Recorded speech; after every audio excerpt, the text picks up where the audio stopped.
శ్రీ గణేశాయ నమః. శ్రీమాత్రే నమః. శివాయ గురవే నమః. శ్రీ గురుభ్యో నమః. నారాయణం నమస్కృత్య నరం చైవ నరోత్తమం దేవీం సరస్వతీం వ్యాసం తతో జయముదీరయేత్. నమః శివాభ్యాం నవయవ్వనాభ్యాం పరస్పరాశ్లిష్టవపుర్ధరాభ్యాం నగేంద్రకన్యా వృషకేతనాభ్యాం నమో నమః శంకర పార్వతీభ్యాం. ప్రియ భగవద్బంధువులారా, గత 28 రోజులుగా మనం వేదవ్యాస ప్రణీతమైనటువంటి శివమహాపురాణాన్ని అనుసంధానం చేసుకుంటూ ఉన్నాం ఈశ్వరుడి యొక్క దివ్యానుగ్రహంతో. నిన్న మూఢాసురుడి యొక్క సంహారం, గోకర్ణ క్షేత్రం యొక్క వైభవం, అలాగే శివార్చకుల యొక్క ఆవిర్భావ గాథ, 12 జ్యోతిర్లింగ వైభవంలో భాగంగా సోమనాథుడు, మల్లికార్జునుడు, ఓంకారేశ్వరుడు, భీమేశ్వరుడు, కాశీ విశ్వేశ్వరుడు, ఆ జ్యోతిర్లింగాల గురించి చెప్పుకొని, అలాగే గోదావరి నది యొక్క ఆవిర్భావ గాథ ప్రారంభం చేసుకున్నాం. త్రయంబకేశ్వర జ్యోతిర్లింగం గురించి చెప్పుకుంటూ, దాంట్లో భయంకరమైన కరువు వచ్చినప్పుడు గౌతమ మహర్షి తన యొక్క తపశక్తి వల్ల వరుణదేవుణ్ణి ప్రత్యక్షం చేసుకొని ఒక నీటి గుంటని ఏర్పాటు చేసి, నీళ్లు సమృద్ధిగా వచ్చేట్టు చేసి, దానివల్ల పంటలన్నీ పండేటట్టు చేసి చాలామందికి మేలు చేశాడు. కానీ మేలు చేసిన వాళ్ళ మీదే ఈర్ష్య పెంచుకుంటారు కొంతమంది అసూయాగ్రస్తులైనటువంటి వాళ్ళు. అటువంటి వాళ్ళు ఒక మాయా గోవును తయారు చేసి ఆయన గడ్డి పరకతో అదిలిస్తే అది చచ్చిపోతే, నీవు గోహత్య చేశావు కాబట్టి ఇంతకంటే గొప్ప పాతకం మరేం లేదు, అందుకని నీ ముఖం చూడకూడదు, నీ ముఖం చూసినంత మాత్రానే మాకు కూడా పాపాలు అంటుకుంటాయి, నువ్వు ఇక్కడ ఉంటే మా కర్మకాండ అంతా కూడా వ్యర్థం అయిపోతుంది, అవి సత్ఫలితాలు ఇవ్వవు, ఇంద్రాది దేవతలు కూడా మేము సమర్పించినటువంటి హవిస్సులను స్వీకరిస్తారు అనేది కల్ల, కాబట్టి నువ్వు నీ కుటుంబంతో కలిసి కాశీ వెళ్ళిపో, అక్కడ విశ్వేశ్వరుడు ఉన్నాడు, ఆయన్ని సేవించుకో అని వాళ్ళందరూ చెబితే, గౌతమ మహర్షి భార్యా సమేతుడై శిష్య సమేతంగా కాశీనగరం చేరుకొని అక్కడ తీవ్రమైనటువంటి తపశ్చర్యకి ఉపక్రమించాడు. అప్పుడు శివుడు ప్రత్యక్షమై గౌతమ మహర్షిని బ్రహ్మగిరి చేరుకొని అక్కడే తపస్సు కొనసాగించమని చెప్పాడు. గౌతముడు కాశీనగరాన్ని విడిచిపెట్టి భార్య శిష్య సమేతుడై కొన్ని రోజుల పాటు ప్రయాణం చేసి బ్రహ్మగిరి వచ్చి చేరాడు. ఆ తర్వాత కథ ఈరోజు చెప్పుకుందాం. ఆ బ్రహ్మగిరి పర్వతానికి 101 సార్లు ప్రదక్షిణం చేశాడు గౌతమ మహర్షి. అక్కడ గౌతమి తీర్థం దగ్గర కూర్చొని మట్టితోటి ఒక పార్థివలింగాన్ని తయారు చేసుకొని దాన్ని ప్రతిష్ఠ చేసి యథావిధిగా అర్చించడం మొదలుపెట్టాడు. గౌతముడి యొక్క భార్య శిష్యులు కూడా ఆయనకు తోడుగా నిలబడ్డారు. ఆయన యొక్క సద్బుద్ధికి మెచ్చుకున్నటువంటి శంకరుడు పార్వతీ సహితంగా ప్రమథ గణాలతో కూడి ప్రత్యక్షమైనాడు. ఓ గౌతమ, పరోపకార పరాయణుడవైనటువంటి నీవు ధన్యాత్ముడివి, కృతార్థుడవైనవు, సర్వకాలాలలో పాపరహితుడివి. మీ దంపతుల యొక్క నామస్మరణం మాత్రమల్ల మానవులు పాప విముక్తులవుతారు. అటువంటప్పుడు అసలు నీకు పాపం ఎక్కడిది? నీ యొక్క తపశక్తిని చూచి సహించలేనటువంటి కొందరు కృతజ్ఞులు ఈ నీచపు పనికి సిద్ధపడి మాయాగోవును సృష్టించి అభిచారక్రియ వల్ల దాన్ని వాళ్లే చంపి ఆ హత్యానేరాన్ని నీ మీద మోపి నిన్ను అక్కడి నుంచి బహిష్కరించారు. ఏ దుర్మార్గులైతే నీకు ఈ ఆపదను కలిగించారో వాళ్లే పాపాత్ములు, వాళ్ళు దురాచారులు, కృతజ్ఞులు అవుతారు. గోహత్య మహాపాతకం వాళ్లనే చుట్టుకుంటుంది. వాళ్ళకి ఎక్కడికి వెళ్ళినా నిష్కృతి ఉండదు. ఈ పాపకార్యానికి ఒడిగట్టిన వాళ్ళు 5. మిగిలిన వాళ్ళు వాళ్ళ యొక్క మాయలో పడ్డారు. నీకు ఏం వరం కావాలో కోరుకో, ఇస్తాను అన్నాడు పరమేశ్వరుడు. గోహత్య పాతకంతో కుమిలిపోతున్నటువంటి గౌతముడు అందరూ మునులు, శిష్యులు, భార్య వింటూ ఉండగా మహాదేవుడు పలికినటువంటి ప్రేమ దయాద్ర వచనాలకు సంతోషపడి ఈ విధంగా ప్రార్థించాడు. ఓ శంకర, మహేశ్వర, ఆ 5 మునులు నాకు మహోపకారం చేశారు. వాళ్ళు గనక అలా చేసి ఉండకపోతే నీ దర్శనం నాకు లభించి ఉండేది కాదు కదా. చూడండి, ఎప్పుడు కూడా మహాత్ములు కీడులో కూడా మేలునే ఆలోచిస్తారు. నాకింత మహద్భాగ్యాన్ని కలిగించినటువంటి వాళ్ళు ధన్యులు. నీ శిరస్సు మీద గంగను ఇక్కడ విడిచిపెట్టి లోకానికి ఉపకారం చెయ్యి. నేను ఇంతకంటే ఏమి కోరుకోను అన్నాడు. అప్పుడు భక్తవత్సలుడైనటువంటి ఆ గంగాధరుడు సంతోషపడి తన యొక్క జటాజూటంలో నుంచి గంగని అక్కడ విడిచి దానికి పుష్కర ప్రభావాన్ని కలిగించాడు. దేవతలు మరియు అక్కడ శివభక్తులైనటువంటి మునుల యొక్క కోరిక వల్ల తానక్కడే త్రయంబకేశ్వర నామంతో జ్యోతిర్లింగ స్వరూపంగా ఉండిపోయాడు. గౌతమముని ఆ విధంగా అంత మహద్భాగ్యం పొందాడు. ఇదే కాకుండా ఇంకా ఈ వరం కూడా ఇచ్చాడు శివుడు. ఓ మహర్షి, ఇకపైన ఈ జలాలు అక్షయంగా ప్రవహిస్తాయి. ఇది గొప్ప తీర్థం అవుతుంది. ఈ దివ్య వాహిని నీ పేరుతోటి గౌతమీ నదిగా ప్రవహిస్తుంది. దక్షిణ భారత ఖండంలో ప్రసిద్ధి వహించి ప్రజల చేత నిత్యము పూజింపబడుతుంది. ఆ గౌతమీ నదే గోదావరి. ఇది దక్షిణ గంగగా ప్రసిద్ధికెక్కుతుంది. దీని మహిమ వర్ణనాతీతం. దీనిని ఆశ్రయించినటువంటి మనుష్యులకు ఈ గంగ సకల సంపదలు ఇస్తుంది అని ఆశీర్వదించి అంతర్ధానమైనాడు పరమేశ్వరుడు. అందుకనే ఆ గోదావరి నదీ తీరంలో ఆ ఉభయ గోదావరి జిల్లాలు సస్యశ్యామలమై ఉన్నాయి. ఒకానొకప్పుడు మేము గోదావరి పుష్కరాలకు వెళ్ళాం. ఆ ప్రదేశాన్ని చూసి తన్మయత్వం చెందింది నా భార్య. మనస్సులో ఒకటి అన్నది, ఈ కోనసీమలో నుంచి మన అబ్బాయికి పిల్ల దొరికితే బాగుండే. చూడండి, దైవ సంకల్పం. ఆ సంకల్పం వల్ల మాకు గోదావరి నది ఒడ్డున రాజమండ్రి నుంచే కోడలు దొరికింది. అది గోదావరి నది అంటే 3 పంటలు పండిస్తుంది. ఎప్పుడు కరువు లేదు ఆ ప్రాంతంలో, ఆ గోదావరి మాత దయ వల్ల. సూతుడు శౌనకాది మహర్షులతో ఈ విధంగా అంటున్నాడు, ఓ ఋషులారా, గౌతముడు స్వయంగా ప్రార్థించగా ఆ గంగ బ్రహ్మగిరి నుండి ఔదుంబర వృక్షం అంటారు దాన్ని, అంటే మేడి చెట్టు కొమ్మ నుండి ఆవిర్భవించింది. అలా కిందికి దిగి ప్రవాహం చేసింది. గౌతముడు, శిష్యులు, ఇతర మహర్షులు ఆ నదిలో ఆనందంతో మునకలు వేశారు. ఆయనతో విరోధాన్ని పూనినటువంటి మునులు రాగానే ఆ గంగ అదృశ్యమైపోయింది. చూశారా, పాపాత్ములకి దర్శనం కూడా ఇవ్వదా తల్లి.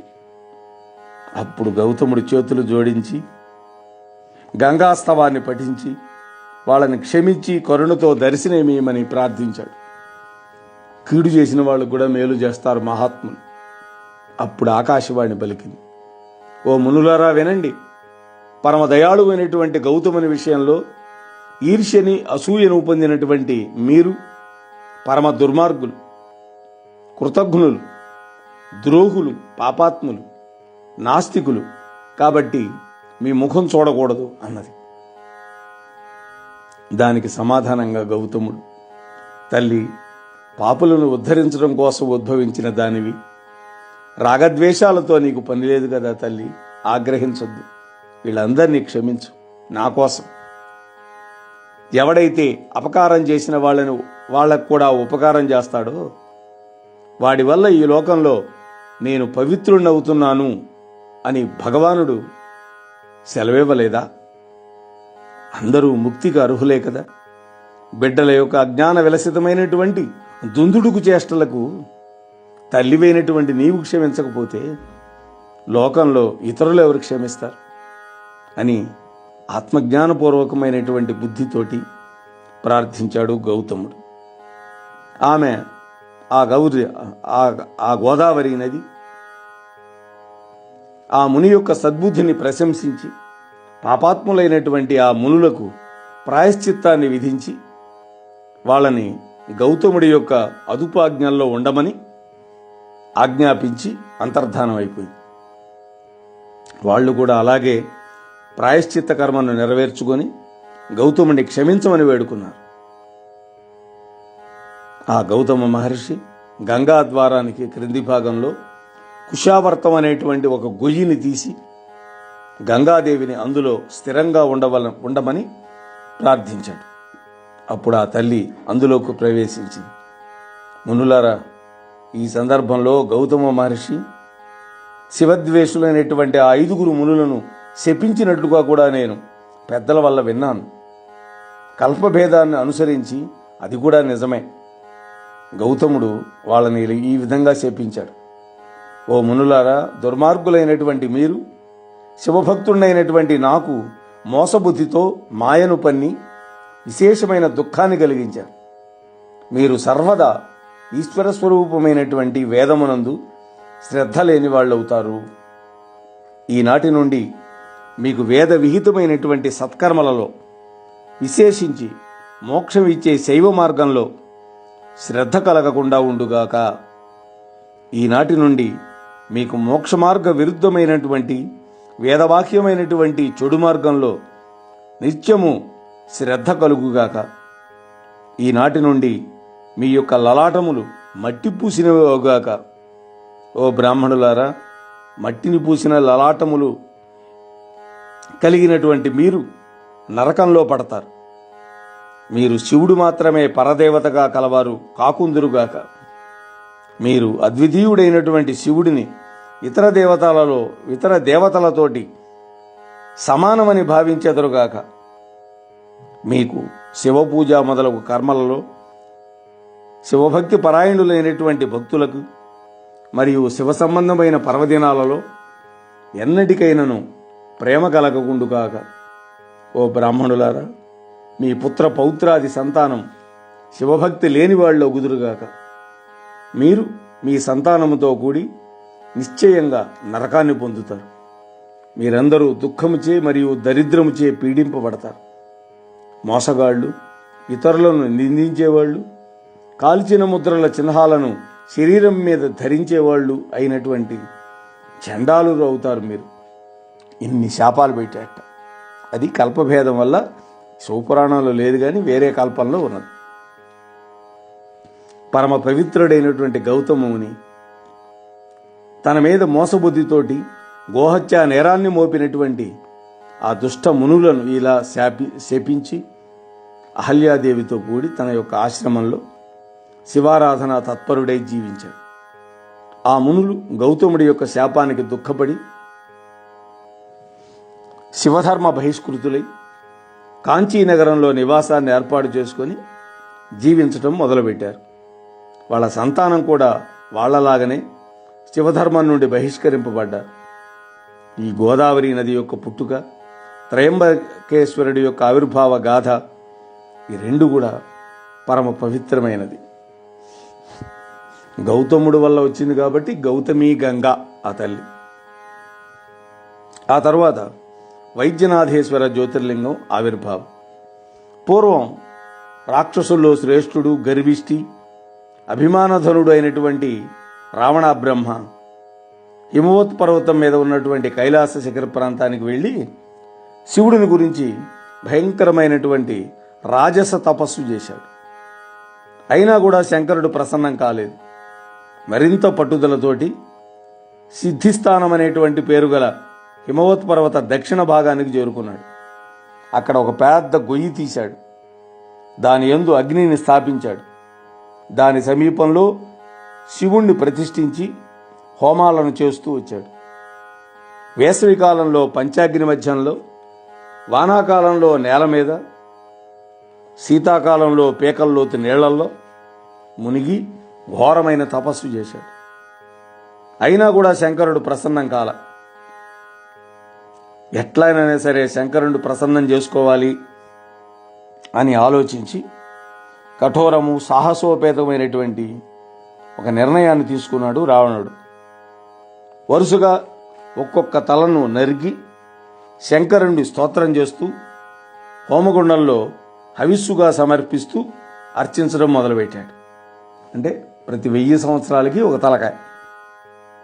అలా 9 తలను నరికి సమర్పించి 10వ తలను కూడా ఖండించుకోబోయాడు ఆ దశకంఠుడు. అప్పుడు శంకరుడు ప్రత్యక్షమై, నువ్వు కోరుకున్నటువంటి కోరిక నెరవేరుస్తాను అన్నాడు. అప్పుడు వాడు శంకరుడు సహితము నిత్యము పూజించే శంకరుడి యొక్క ఆత్మలింగాన్ని కోరుకున్నాడు.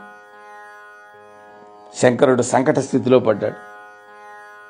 కానీ తామసులకు తపశ్శక్తులు వారి నాశనానికే దారితీస్తాయి అని ఆలోచించి, సరే అని పలికి, ఓ రావణ, లింగం ఇస్తున్నాను నీకు, ఆత్మలింగం.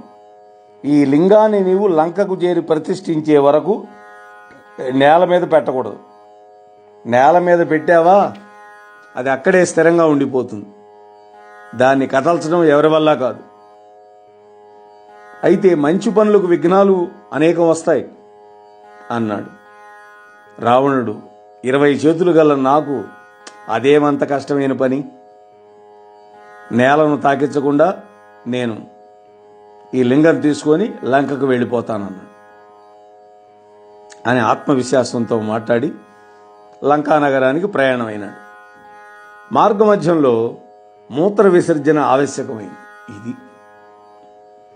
రావణుడికి తెలియకుండా అతని వెనకే వినాయకుడు పడ్డాడు. తనను పూజించకుండా కార్యాన్ని ప్రారంభించినటువంటి రావణుని యొక్క ప్రయత్నానికి విఘ్నం కలిగించాలని ఎదురు చూస్తూ ఉన్నాడు. దానికి తోడు దేవతలు కూడా ప్రార్థించారు ఆయన. బ్రాహ్మణుడు ఒక చోట ఆగి గోవులను కాస్తున్నటువంటి ఒక గోపాలకుడిని పిలిచి లింగాన్ని వాడి చేతిలో పెట్టి నేల మీద పెట్టద్దని హెచ్చరించి దూరంగా వెళ్ళాడు దశగ్రీవుడు. శంకరుడి యొక్క మహిమల్లా ఆ లింగం యొక్క బరువు క్రమక్రమంగా అధికంగా చూచింది. దాన్ని నేల మీద పెట్టి అంతర్ధానమైనాడు ఆ గోపాలుడు వేషంలో వచ్చినటువంటి విఘ్నేశ్వరుడు. ఆ వజ్రలింగం నేటికి స్థిరంగా అక్కడే ఉండి వైద్యనాథేశ్వరుడు అనేటువంటి పేరుతోటి పూజలు అందుకుంటూ దివ్య మహిమతోటి విరాజిల్లుతూ శంకరుడు నుండి అనేక వరాలు పొందిన రావణుడు లంకకు చేరి పురిగిరాండ్రతోటి కలిసి సమస్త ఐశ్వర్యాలను అనుభవిస్తూ ఇష్టకథా వినోదాలతో పొజ్జుపుచ్చుతూ ఉన్నాడు. ప్రతినిత్యము వైద్యనాథేశ్వరుని సేవిస్తూ ఉండేవాడు. ఇలా ఉండగా శంకరుడి యొక్క వరప్రసాద లబ్ధ బలగర్విత తేజోవిరాజమైనటువంటి బలపరాక్రమ సంపన్నుడైనటువంటి ఆ రావణుడి వల్ల భవిష్యత్తులో కీడుని శంకించారు ఇంద్రాది దేవతలు. నీలగ్రీవుని చేతనే దశగ్రీవుని శపింపజేసి వాడి యొక్క మదమణచాలనే సంకల్పంతో వాళ్ళందరూ వెళ్ళి నారదుడిని ప్రార్థించారు. నారదుడు వాళ్ళకి అభయం ఇచ్చి అక్కడి నుంచి కదిలాడు. రావణాసురుడి యొక్క కొలువుకి వెళ్ళాడు. అక్కడ అతిథి సత్కారాలు పొందాడు. నారదుడు ఈ విధంగా అన్నాడు, ఓ దశకంఠ, నువ్వు ఈ మధ్య గతంలో ఎవరూ చేయనటువంటి సాహసం చేసి కాలకంధురుణ్ణి మెప్పించి అనేక వరాలు పొంది అజేయుడిపై వచ్చావని విన్నానయ్యా. ఆ కథ చెప్పు, చెవులారా వింటానన్నా. ఆ కథ అంతా పూసగుచ్చినట్టుగా వివరించాడు రావణుడు. అప్పుడు నారదుడు తల పంకించాడు. ఓ రావణ, ఈ త్రిమూర్తులను నమ్మకూడదు. దేవతలు ఎలాగూ ఆగర్భ శత్రువులే మీకు. ఈ విష్ణువు దానవులకు బహిరంగ శత్రువు. రుద్రుడికి దేవదానవుల విషయంలో రాగద్వేషాలు లేవు. నిజానికి రుద్రుడు తటస్థుడు. అయినా ఎంతవరకు విశ్వసించవచ్చో నాకైతే అనుమానమే. వస్తువును కొన్న చోటే పరీక్షించుకోవాల్సి ఉంటుంది కదా. ప్రయోగ సమయంలో అది గనక విఫలమైతే దుఃఖం తప్పదు అంటూ చాలా చక్కగా తర్కబద్ధంగా మాట్లాడి రావణుడాసురుడి యొక్క మనస్సులో అనుమాన బీజాలు నాటాడు. వెంటనే వాడన్నాడు, నారదా, నువ్వు చెప్పింది చాలా యుక్తియుక్తంగా ఉంది, లోకనీతి పురస్సరంగా కూడా ఉన్నది. అందుకని ఇప్పుడు నన్నేం చేయమంటావు చెప్పు అన్నాడు. బుట్టలు పడిపోయాడు. ఇందులో ఇది చేయటానికి ఏముందయ్యా, దీనికి 10 తలకాయలను ఉపయోగించక్కర్లా. ఇప్పుడు నీ బాహుబలానికి కదా పరీక్ష. వెంటనే కైలాసానికి వెళ్ళు. నీ 20 చేతులతో ఆ పర్వతాన్ని ఒక్కసారిగా కదిపి చూడు. అది కదిలిందా, శంకరుడి యొక్క వరం సక్రమమైంది. అది కదలకపోతే అది ఉత్తిత్తి వరం. ఆ తర్వాత కర్తవ్యం ఆలోచించుకోవచ్చులే. ఇప్పటికిదే నువ్వు చేయాల్సిన పని. తర్వాత నీ ఇష్టం, నేను చెప్పాల్సింది చెప్పా అన్నాడు. రావణుడి యొక్క పతనానికి హేతుభూతమైనటువంటి దుర్మంత్రాన్ని బోధించి వెళ్ళాడు నారదుడు. ఎందుకు చెప్పాలి ఇట్లా? లోకోపకారం కోసం. బుద్ధిహీనుడైనటువంటి రావణుడు పూర్వాపరాలను ఆలోచించకుండా కైలాసానికి వెళ్ళాడు. అక్కడ మధ్య వృక్షమంతా పొడవైనటువంటి తన యొక్క 20 చేతులతోటి మందర పర్వతాన్ని వాసుకుతో చుట్టినట్టుగా కైలాసాన్ని బంధించి కదపడం మొదలుపెట్టాడు. ఆ కైలాస పర్వతం ఉయ్యాల్లోగింది. పార్వతీదేవి భయకంపితురాలై గంగాధరుడిని దృఢంగా ఆలింగనం చేసుకుంది. అమ్మవారు సర్వజ్ఞుడైనటువంటి శంకరుడు విషయాన్ని గ్రహించాడు. వెంటనే రావణ్ణి ఉద్దేశించి, ఓ దుర్బుద్ధి, నీ బాహువుల యొక్క దర్పాన్ని అణిచేవాడు త్వరలోనే ఆవిర్భవిస్తాడు అని శాపం పెట్టాడు. దేవతలకు కావాల్సింది అదేగా. మూర్ఖుడైనటువంటి దశకంఠుడు శంకరుడి యొక్క శాపాన్ని లెక్క చేయకుండా తన బాహుబలంతో కైలాసాన్ని కదిపాననేటువంటి దృఢమైనటువంటి నిశ్చయానికి వచ్చి విజయోత్సాహంతో లంకా నగరానికి వెళ్ళి ఆ తరువాత 3 లోకాలను జయించాడు. ఈ గాథ నీతిదాయకమైంది, ఇహపర సాధకమైంది. ఆ తరువాత నాగేశ్వర జ్యోతిర్లింగ ఆవిర్భావ గాథ. ఓ శౌనకాది మునులారా, పశ్చిమ సముద్ర తీరంలో ఎటు చూసినా కూడా 16 యోజనాలు విస్తీర్ణం కలిగినటువంటి దారుకావనం అనేటువంటి పేరు గల ఒక అడవి నందనవనాన్ని మించినటువంటి శోభతోటి అలరారుతూ ఉన్నది. ఆ వనంలో పార్వతీదేవి భక్తురాలైనటువంటి దారుక అనే ఒక రాక్షసి దారుకుడు అనేటువంటి తన భర్తతోటి, ఇతర పరిజనంతోటి, మరికొంతమంది రాక్షసులతోటి కలిసి ఉంటున్నది. ఆ రాక్షస దంపతులు మానవులను హింసిస్తూ అందరికీ భయాన్ని కలిగిస్తూ ఉండేవాడు. వాళ్ళ చేత పీడింపబడినటువంటి మనుష్యులు అక్కడికి దూరంగా తపస్సు చేసుకుంటున్నటువంటి ఔర్వుడు అనేటువంటి మహర్షిని దర్శించి శరణు పొందారు. ఆ ఔర్వుడు వరం ఇచ్చాడు వాళ్ళకి, ఈ రాక్షసులు ఈ వనంలోని ప్రాణులను కనుక హింసించిన, ఇక్కడ జరిగే యజ్ఞాలు ధ్వంసం చేసిన తక్షణమే వాళ్ళు మరణిస్తారు అని శాపం పెట్టాడు. వెంటనే దేవతలు వచ్చి రాక్షసులందరినీ తరిమి కొట్టారు. రాక్షసులు ఆ వనాన్ని విడిచిపెట్టి దానికి కొంచెం దూరంగా సముద్రంలో ఉన్నటువంటి ఒక ద్వీపానికి వెళ్ళి అక్కడ ఒక నగరాన్ని నిర్మాణం చేసుకొని అందులో నివసిస్తూ వచ్చారు. వారు అందులో ఆ ద్వీపంలో ఉంటూ ఉండగానే ఆ మార్గంలో ప్రయాణిస్తున్నటువంటి వ్యాపార నౌకలను పట్టుకోవటం, అందులో ఉన్నటువంటి మనుష్యులను బంధించి వారి యొక్క వస్తువులను దోచుకొని ఆ తర్వాత వాళ్ళని హింసిస్తూ ఉండేవాడు. ఈ విధంగా ఔర్వుడి యొక్క శాపానికి భయపడి ఆ దారుకావనాన్ని విడిచిపెట్టి ఆ ద్వీపంలో చేరి ఓడ దొంగతనాలను వృత్తిగా చేసుకొని బతుకుతున్నారు. వాళ్లే పైరేట్స్. ఇప్పుడు మనం పైరేట్స్ అంటున్నాం కదా, ఆ రోజుల్లో ఉన్నారన్నమాట. ఒక రోజున ఒక సుందరమైనటువంటి ఒక పెద్ద ఓడను పట్టుకున్నారు ఈ రాక్షసులు. ఆ నావ సుప్రియుడు అనేటువంటి గొప్ప శివభక్తుడికి చెందింది.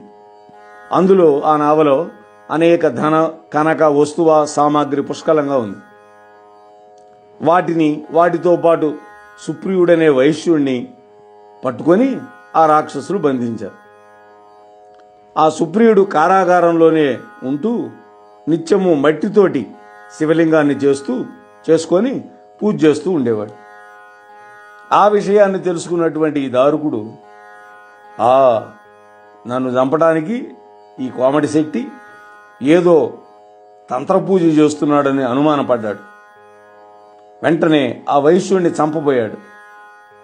తక్షణమే శంభుడు ప్రత్యక్షమై ఆ రాక్షసుణ్ణి సంహారం చేసి దారుకావనంలో నాగేశ్వర నామధేయంతో జ్యోతిర్లింగ రూపంలో స్థిరంగా కొలువయ్యాడు.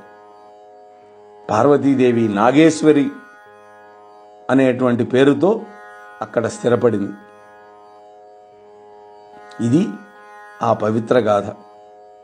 ఇక రామేశ్వర జ్యోతిర్లింగ ఆవిర్భావ గాథ. పూర్వం భూమి మీద రాక్షసపీడ అధికం అయినప్పుడు సత్పురుషులకు ఆశ్రయభూతుడు, స్థితిపాలకుడు అయినటువంటి శ్రీ మహావిష్ణువు దుష్ట శిక్షణ, శిష్టుల యొక్క రక్షణ కోసం శ్రీరాముడుగా కౌసల్యాదేవి గర్భంలో దశరథ మహారాజు కొడుగ్గా పుట్టాడు. ఆయన భార్య సీతాదేవి పితృవాక్య పరిపాలన కోసం ఆయన భార్యతోటి తమ్ముడైనటువంటి లక్ష్మణుడితోటి కలిసి అరణ్యవాసం చేసుకుంటూ ఉండగా ఆ సీతాదేవిని రావణాసురుడు అపహరించాడు. భార్యా వియోగం వల్ల దుఃఖపడుతూ అడవులన్నీ తిరుగుతూ కిష్కింధలో ఉన్నటువంటి సుగ్రీవుడితోటి, అతని మంత్రి అయినటువంటి హనుమంతుడితోటి స్నేహం చేసి తద్వారా అసంఖ్యాకమైనటువంటి వానర సైన్యంతో పరిచయం ఏర్పరచుకున్నాడు. రుద్రాంశ సంభూతుడైనటువంటి హనుమంతుడు సహాయం చేసి సీతాదేవి లంకలో ఉన్నదని తెలుసుకున్నాడు. అప్పుడు రాముడు లంకానగరం మీదకి దండయాత్రకు వెళ్ళాడు వానర సమూహంతో. రాముడు సనాతనమైనటువంటి వేద ధర్మాన్ని చక్కగా తెలిసినవాడు కాబట్టి, వేదం రుద్రుణ్ణి సర్వోత్కృష్టంగా వర్ణించింది కాబట్టి, వేదశాస్త్ర మర్మాలు బాగా తెలిసినటువంటి ఆ రాముడు రుద్రుడి యొక్క అనుగ్రహాన్ని పొందాలి అనుకొని ఆ దక్షిణ సముద్ర తీరంలో ఒక శివలింగాన్ని స్థాపించి పూజించాడు. మహర్షులారా, ఒక్క రహస్యం చెబుతాను వినండి. రుద్రుడు లయకారుడు. ఆయన యొక్క అనుగ్రహం లేకపోతే ఎంతటి వారికి కూడా యుద్ధంలో విజయం లభించదు. శ్రీరాముడి యొక్క భక్తికి మెచ్చి శంకరుడు ప్రత్యక్షమై యుద్ధంలో విజయాన్ని వరంగా అనుగ్రహించాడు. ఆ తర్వాత వానరుల యొక్క సహాయంతో సముద్రం మీద వారధిని నిర్మించి లంకానగరాన్ని చేరి రావణాసురుణ్ణి దుంపనాశనం చేసి సీతతో కూడి అయోధ్యకు వచ్చి పట్టాభిషేకుతుడైనాడు రామచంద్ర ప్రభు. ఆనాడు శ్రీరాముడి చేత ప్రతిష్ఠ చేయబడినటువంటి లింగం రామేశ్వర జ్యోతిర్లింగంగా 3 కాలాల్లో 3 లోకాల్లో వాసికెక్కింది. ఈ గాథ పరమ పవిత్రమైంది. ఇక కృష్ణేశ్వర జ్యోతిర్లింగం. ఓ తపస్సులారా, పూర్వం దేవగిరి అనేటువంటి పర్వతం సమీపంలో భారద్వాజ గోత్రీకుడు, వేదశాస్త్ర పారంగతుడు, నిత్యాగ్నిహోత్రి, బ్రహ్మవేత్త, శివార్చన దురంధరుడు అయినటువంటి సుధర్ముడు అనేటువంటి ఒక బ్రాహ్మణోత్తముడు ఉండేవాడు. అతని భార్య పేరు సుదేహ. ఆమె కూడా శివభక్తి తత్పరురాలే, సుగుణాల రాశి. వాళ్ళకి ఎంతకాలం గడిచినా సంతానం కలగల. స్త్రీ సహజమైనటువంటి మాతృప్రేమ కారణంగా సంతానం కోసం పరితపిస్తూ ఉండేది ఆ సుదేహ. మోహనవాణి తెలుగు పోడ్కాస్ట్ ఛానల్ ని లైక్, షేర్, సబ్స్క్రైబ్ చేయండి. ప్రక్కనున్న గంటను మ్రోగించండి.